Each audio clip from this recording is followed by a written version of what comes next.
Bienvenidos y bienvenidas una vez más a La Paz en Foco, el programa del Centro de Pensamiento y Seguimiento al Diálogo de Paz y de Unimedios de la Universidad Nacional de Colombia. En el capítulo de hoy vamos a hablar sobre los retos y perspectivas frente a la atención y reparación a las víctimas para la construcción de paz. Y nos acompañan para eso dos invitados de lujo. Nos acompaña el doctor Ramón Rodríguez, él es director general de la Unidad para la Atención y Reparación Integral a las Víctimas. Doctor Ramón, muchas gracias por acompañarnos el día de hoy. Bueno, un saludo muy especial y muchas gracias de verdad por esta invitación a participar de este programa. Y nos acompaña la profesora Marta Nubia Bello, ella es de aquí de la casa, es profesora de la Universidad Nacional y coordinadora de la Red de Cultura, Arte, Ciencia, Tecnología e Innovación para la Paz. Profesora Marta Nubia, bienvenida. Boris, buenas tardes y complacida de estar en este espacio de conversación con el doctor Ramón y gracias por la invitación.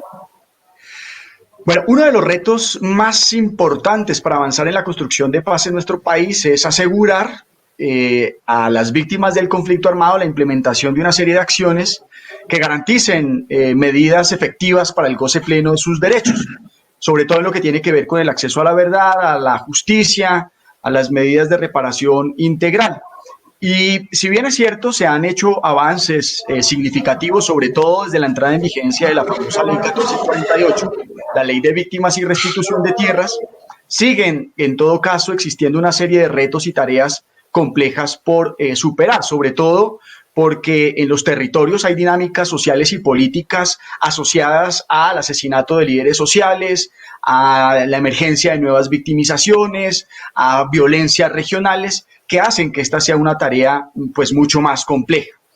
Yo quiero arrancar el programa de hoy preguntándole al doctor Ramón, desde la entrada en vigencia de la Ley de Víctimas, ¿cuál ha sido el alcance de las rutas de atención y de reparación integral de los derechos de las víctimas y cómo han de una u otra manera incidido las víctimas en los diferentes escenarios de participación en el diseño de estas políticas institucionales para garantizar sus derechos? Muchas gracias. Y haciendo un recorrido muy general sobre toda la ruta de atención, asistencia y reparación durante estos 9 años de implementación de la Ley 1448, pues está lo que tiene que ver con prevención, todos los procesos de prevención, de atención a las víctimas, aunque la directriz y la política pública está en cabeza del Ministerio del Interior, nosotros tenemos una subdirección de prevención y atención de emergencias que nos permite monitorear todos los eventos. Esto es un aprendizaje que se viene de la institucionalidad anterior de Dirección Social. Allí atendemos las emergencias humanitarias en 2 componentes básicos, netamente humanitario, es alojamiento y alimentación, pero también damos las garantías para que se tomen las declaraciones que posteriormente llegan a nuestra dirección de registro. Allí procedemos a hacer el proceso de valoración de inclusión o no inclusión a través de un acto administrativo y posterior vienen todos los componentes de la atención. Allí principalmente la atención en la inmediatez, la atención en la emergencia, que es posterior al registro, ese primer año que se programan las entregas de atención humanitaria sin revisar criterios de subsistencia mínima. Después, en la atención en lo que es transición, ya tenemos todo un proceso de subsistencia mínima a través de un decreto, el 2569, medimos las necesidades en los 2 componentes, tanto en alojamiento y alimentación, y posterior a eso, ya viene todo lo de transición frente a la superación de la situación de vulnerabilidad que va en camino hacia la reparación individual y colectiva. Inicialmente, individual, que ha sido uno de los alcances, es lo que se ha logrado hacer durante estos 9 años. Hemos llegado ya al 1.000.000 de víctimas indemnizadas por vía administrativa, sin desconocer el trabajo que también se ha hecho con los pagos por vía judicial. Hay unos procesos en reparación colectiva supremamente importantes. Toda la reparación colectiva, tenemos más de 738 sujetos de reparación colectiva que ya tienen la ruta de su plan de reparación colectiva. Son procesos que de verdad permiten la construcción de paz, de reconstrucción de la confianza de las comunidades nuevamente. Y no desconocemos también que hace parte de la reparación los retornos y las reubicaciones. Y transversalmente vienen todos los enfoques que están allí, sin desconocer las víctimas que se encuentran en el exterior, que también pues hacemos un proceso de acompañamiento con un área que se tiene de la Dirección General que acompaña a las víctimas que se encuentran en el exterior para las medidas principalmente de los pagos de las indemnizaciones. Profesora Marta Nubia, usted ha tenido un contacto muy importante con los territorios y seguramente ha tenido la posibilidad de recoger de boca directa pues de las víctimas pues un poco sus reclamos, sus preocupaciones. En función de ello, ¿cuáles serían los principales desafíos en materia de prevención, protección y garantías de no repetición que están poniendo sobre la mesa en este momento las víctimas? Bueno, Boris, pues realmente las instituciones de atención a las víctimas no la tienen nada fácil, ¿no? Llevamos en un recorrido de ya más de 20 años. Yo recuerdo la ley 387 del 97 que desplegó una tarea muy importante para atender a las víctimas del desplazamiento forzado. Luego la institucionalidad creada por la ley 975, ahora la ley 1448 con la unidad de víctimas y otras instituciones. Y realmente en todo este proceso siempre ha estado presente una aspiración, es que a las víctimas realmente logren ser reparadas y de una manera integral. Y esas aspiraciones yo creo que hoy se ven fuertemente lesionadas por dos elementos fundamentales. El retorno de la guerra a los territorios, que pues atenta contra las garantías de no repetición, pero atenta contra el principio mínimo de seguridad para las víctimas. El retorno a la guerra a los territorios lo vemos con cómo van creciendo progresivamente datos nuevamente asociados al desplazamiento, al confinamiento, al reclutamiento de menores, a las desapariciones forzadas, incluso las masacres. Y esto pues no es, como nos decía Leiner Preciado, refiriéndose a Chocó, no es ni siquiera una crisis humanitaria, es una tragedia humanitaria. Entonces ese retorno de la guerra a los territorios yo creo que es uno de los obstáculos y de los desafíos más fuertes que están enfrentando las entidades que tienen como función atender a las víctimas. Y el segundo factor tiene que ver con la agudización de las condiciones de la pobreza, que creo que están también muy asociadas al tema de la pandemia en esta coyuntura. Y lo que asistimos en este momento, y nos lo plantean en todos los territorios en donde hemos podido conversar, Catatumbo, Putumayo, Pacífico, es que la pandemia sacó a flote condiciones de pobreza enormes, desempleo, sistemas de salud precarios, de educación, y las víctimas están en esos contextos de guerra y empobrecidos. Y eso pues realmente hace que todo este esfuerzo que realizan estas instituciones pues palíen un poco las crisis, atenúen un poquito las necesidades, pero de ninguna manera estabilicen a la población y logren sacarlas de la condición de vulnerabilidad en la que la guerra los ha situado. Doctor Ramón, a propósito de lo que nos comenta la profesora Marta Nubia, ¿qué se viene haciendo para mitigar estos impactos, sobre todo en estos dos factores, el retorno de la guerra a los territorios y la profundización de la pobreza en muchos de estos escenarios? Bueno, Boris, hay que hacer una contextualización frente al abordaje que hace la doctora Marta Nubia. Uno es lo que estaba antes de la firma de los acuerdos con la FARC, la realidad que se tiene hoy también y lo que se ha venido agudizando en los últimos años.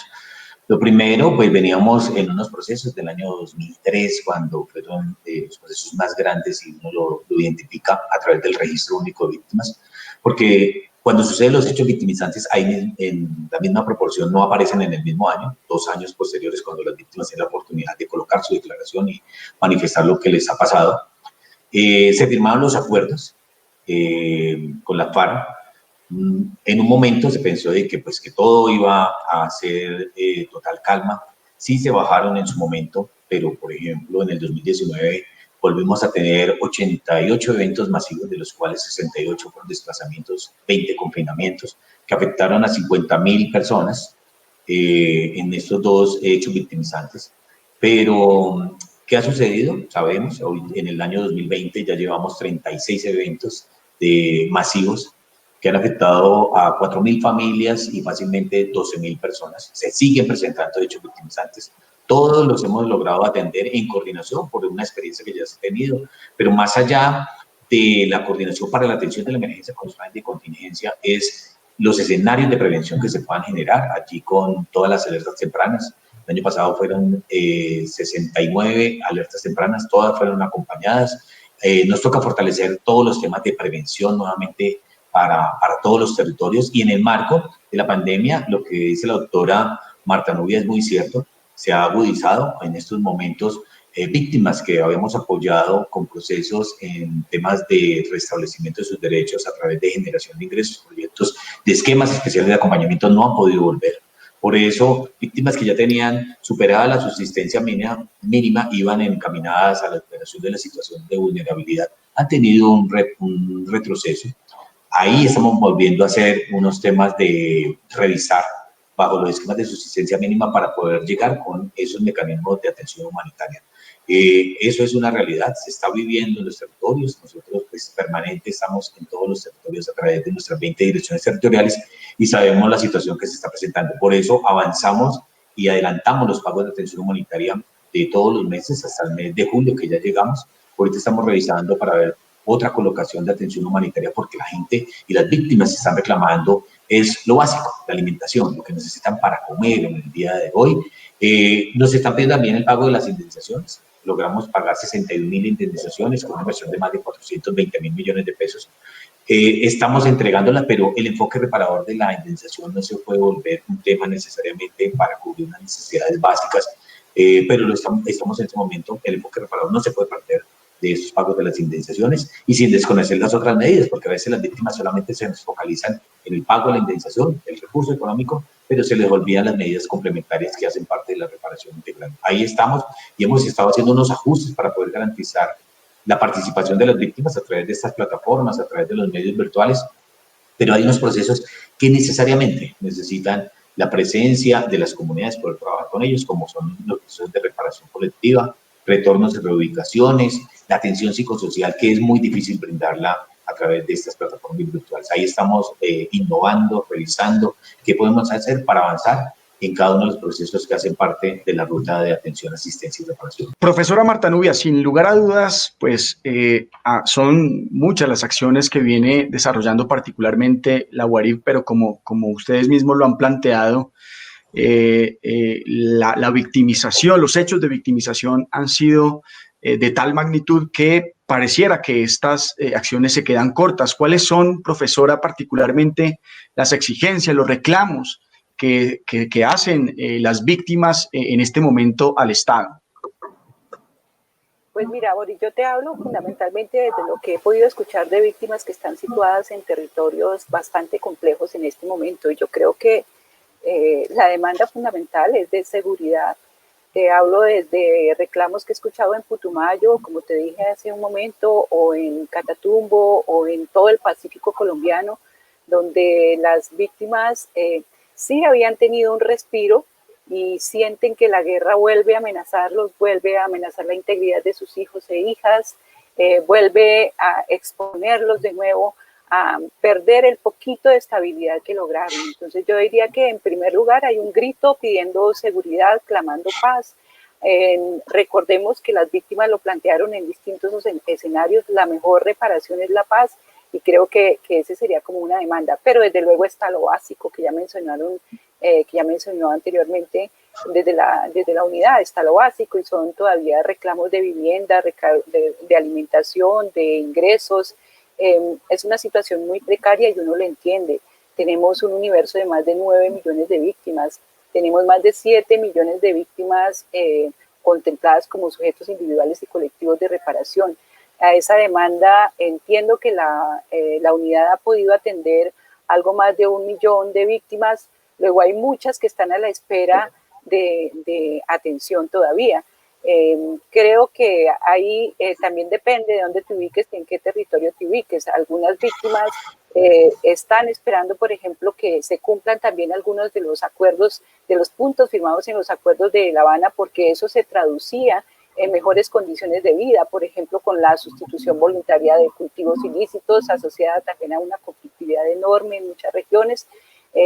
Medidas que estaban contempladas, o sea, que no las están esperando únicamente de la unidad de víctimas o de la unidad de restitución de tierras, sino medidas que dependían de la implementación de puntos contemplados en los acuerdos de La Habana, que están totalmente rezagados, porque como nos han dicho, por ejemplo, en Catatumbo, las organizaciones nos dicen, aquí no hay una implementación de acuerdos, aquí hay una simulación de una implementación de acuerdos, y pues en eso también se traducen en reclamos concretos de las víctimas en este momento.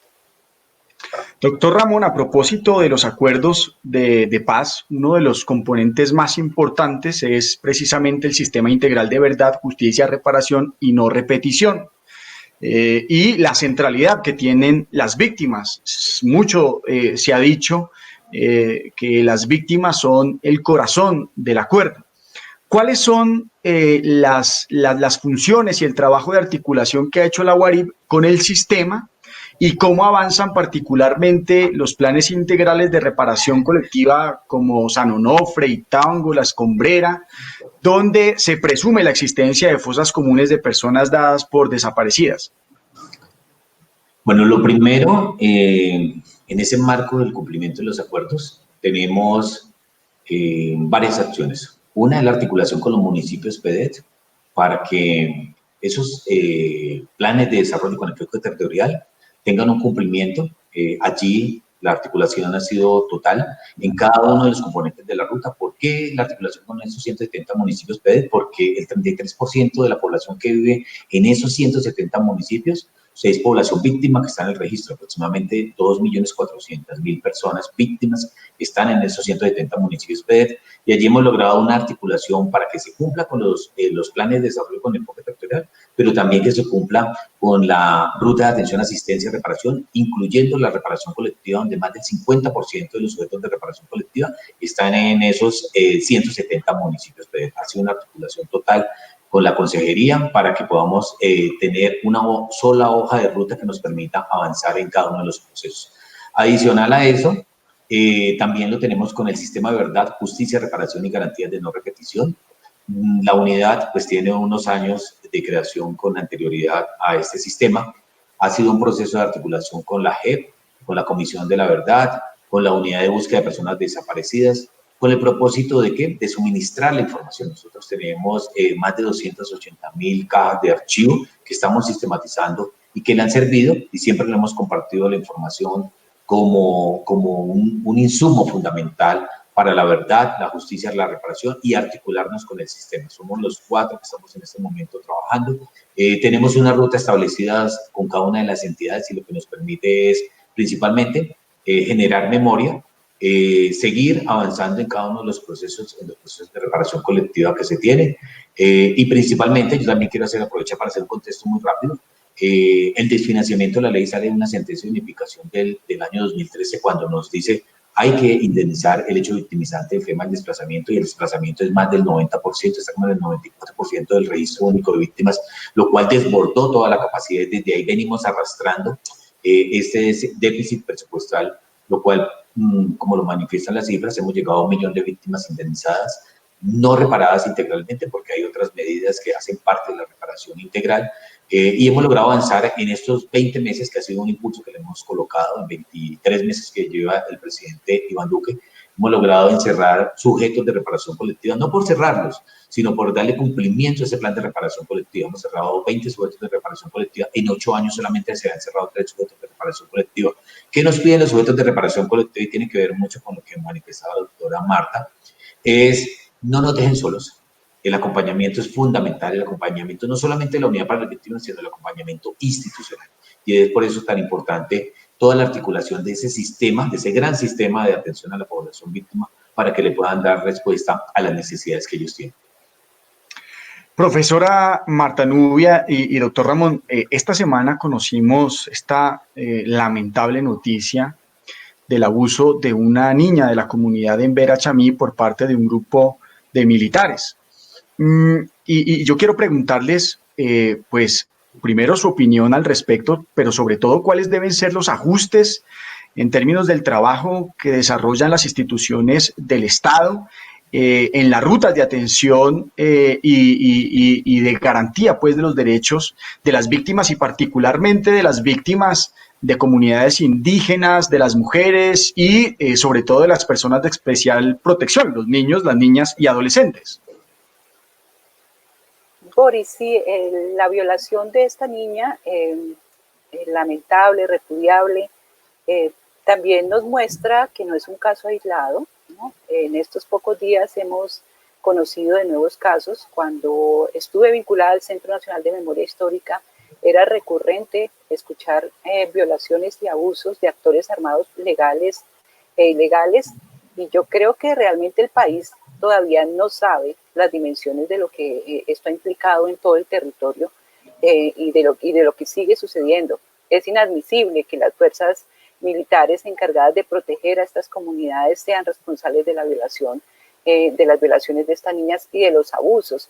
Y yo creo que eso tiene que ver con dos matrices que han atravesado también, dos variables que han atravesado este conflicto armado en Colombia, y es indudablemente el racismo y el machismo que también subsiste en nuestro país.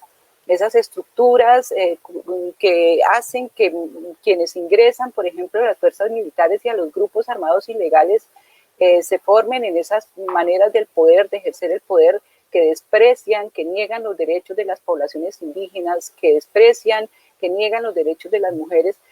Obliga al Estado colombiano a transformar por lo menos lo que le corresponde. Estas estructuras, que son las legales, las encargadas de proteger, tienen que revisar cómo están funcionando a su interior. Cómo es que forman a un soldado, cómo es que se forma un militar que está con un mandato constitucional de proteger a la población. Yo misma lo pude observar cuando recorrí el río Atrato, cuando estuve en Chocó, la forma como se trataba a las poblaciones indígenas, la burla, el rechazo, porque se habita un racismo estructural, habita un machismo estructural, habita en los grupos armados ilegales y habita en los grupos armados legales, y creo que esto es inadmisible y tiene que ser cuestionado. Apenas estamos empezando a ver, porque son muchísimas poblaciones las que nos mencionaban, comunidades las que nos mencionaban estos abusos, pero es tal su condición de vulnerabilidad que no se atrevieron nunca a denunciar. Y pues creo que el país debe también conocer esa realidad y debe estar llamado a transformar yo pienso que, por ejemplo, en las fuerzas militares tendría que hacerse una revisión profunda de qué está pasando allí, qué hace que estos no sean hechos aislados, sino que sean recurrentes. Doctor Ramón, la misma pregunta para terminar. Gracias, Boris.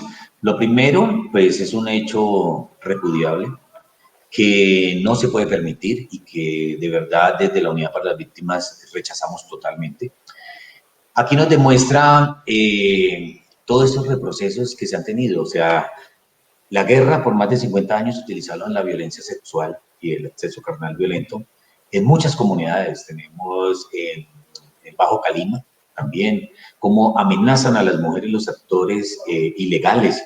Aquí se nos presentó por parte del ejército y esto es repudiable. O sea, no podemos tolerar de que utilicen la violencia, o sea, el tema del acceso carnal violento, del abuso sexual, porque aquí tenemos el hecho victimizante de todas estas mujeres que han sido, y no solamente mujeres, también en el caso de hombres, que fue un mecanismo y una herramienta de guerra que utilizaron todos los actores, y no podemos permitir que en este momento las fuerzas militares tengan situaciones y que lo catalogue como un hecho aislado. Lo manifestaba hace un momento la doctora Marta.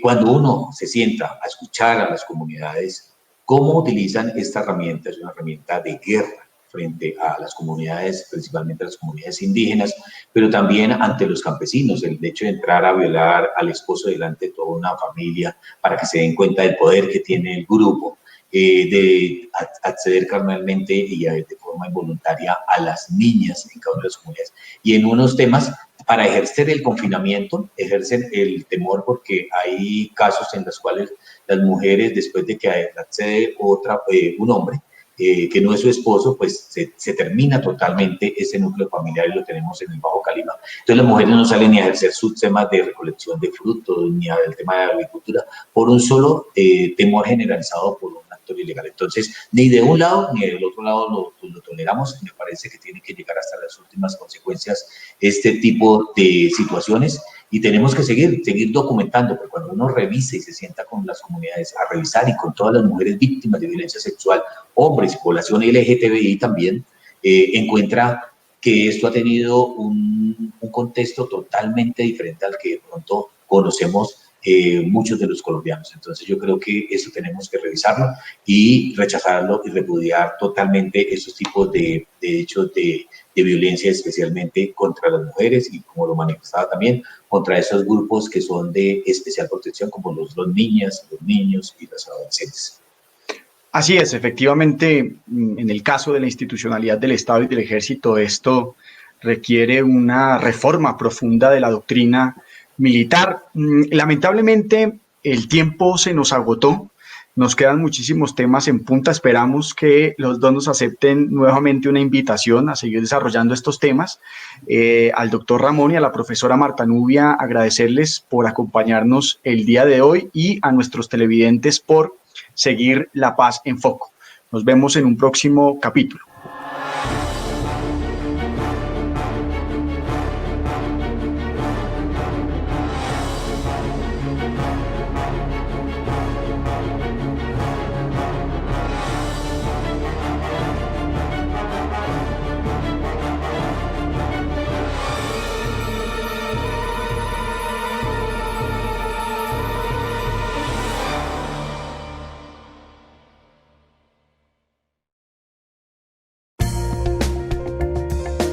Universidad Nacional de Colombia, proyecto cultural, científico y colectivo de Nación.